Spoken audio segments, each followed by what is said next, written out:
Hi hello नमस्कार. पुन्हा सगळ्यांचं आपल्या यूट्यूब चॅनलमध्ये स्वागत आहे. ज्याचं नाव आहे कोकण नगरीमध्ये पुन्हा एकदा सगळ्यांचं स्वागत आहे. तर आज आहे आपलं गौरींचं आगमन आहे आणि दुपारनंतर गौरी आपण आणायला जाणार आहोत. आणि हे आमचे छान असे गणपती बाप्पा मस्त की पूजा वगैरे झाली आहे आणि नैवेद्य दाखवायचं बाकी आहे. आणि आज नैवेद्याला काही आहे तर पुरणपोळी आहे. जेव्हा गौरी वगैरे येतात तेव्हा त्या दिवशी पुरणपोळी वगैरे केली जाते. आणि उद्या ओवसा आहे. सो उद्या जे काही आपण वडे वगैरे बनवते देवाला दाखवले जातात किंवा अन्य काही वेगळा पदार्थ असेल गोडाचा तो दाखवला जातो. आणि शेवटच्या दिवशी जेव्हा आपण गणपतींचं विसर्जन असतं त्या दिवशी आपण उकडीचे मोदक करतो आणि उकडीचे आपले तळणीचे मोदक करतो. आणि त्याच्यानंतर मग विसर्जनाला वगैरे नैवेद्य वगैरे पाठवला जातो गणपती बाप्पासोबत. तर अशा पद्धतीने हे आपले गणपती बाप्पा आहेत. तर आम्ही दुपारनंतर गौरी आणायला जाणार आहोत. आणि आत्ता जे काही तिरडे असतात तुम्हाला माहिती आहे गौरी म्हणजे काय असतं तर तिरडे असतात. आणि तिरडे आता आपल्या जी काही तुळस असते जे आपल्या वडीलदेव असतील ते आमची हे बसते म्हणजे गौरी बसते तर तिथे ते तिरडे असतात ते ठेवले जातात तुळशीमध्ये. आणि तुम्हाला दाखवते. सो तिथे बघू शकताय ती तुळस आहे तर तुळशीमध्ये तिरडे ठेवलेले आहेत. आणि हे आमचे वडीलदेव आहे. घर आहे तिथे गणपती आणि गौरी दरवर्षी बसते तर तिथेच ओवशे वगैरे होतात. तर आपण दुपारनंतर आणायला जाणार आहोत. तर तेव्हा तुम्ही दाखवते कशा पद्धतीने गौरी आणले जातात. आणि मेन म्हणजे मला गौरी विहिरीवरती जातो आम्ही आणायला. आणि प्रत्येकाची वेगवेगळी पद्धत असते त्याचप्रमाणे. तर बघा तुम्ही व्हिडिओ नक्की आवडला तर नक्की लाईक करा, शेअर करा आणि सबस्क्राईब करा तर अजिबात विसरू नका. तर आपण डायरेक्ट भेटणार आता दुपारी.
आत्ताच घरी आलो आहे आम्ही सगळेजण गौरी वगैरे आणलेल्या आहेत. पण खूप पाऊस, दरवेळी पाऊस नसतो पण ह्यावेळी ना खूप पाऊस होता, त्याच्यामुळे ना पटकन पटकन म्हणजे आम्ही केलेलं सगळं आणि आलो. आणि कारण की कसं गर्दी होत होती, कारण की अशा वाड्या असतात म्हणजे भावकी असतात, त्याच्यामध्ये सगळ्या गवर असतात, त्याच्यामुळे खूप गर्दी होते.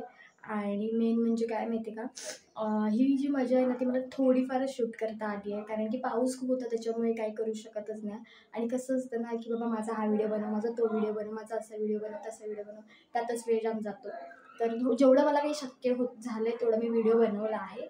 सो आता साडी वगैरे नेसवते. सो आपला गेल्या वर्षीचा पण व्हिडिओ आहे तो बघू शकता तुम्ही, आमच्याकडे कशाप्रकारे साडी नेसवली जाते ते. आणि मेन म्हणजे ना आमच्याकडे हातापायाची गवारी नसते, म्हणजे फक्त नॉर्मल साडी नेसवली जाते. काही काहींची हातापायाची पण गवर असते, पण आमच्याकडे दरवेळी साडी वगैरे चेंज केली जाते.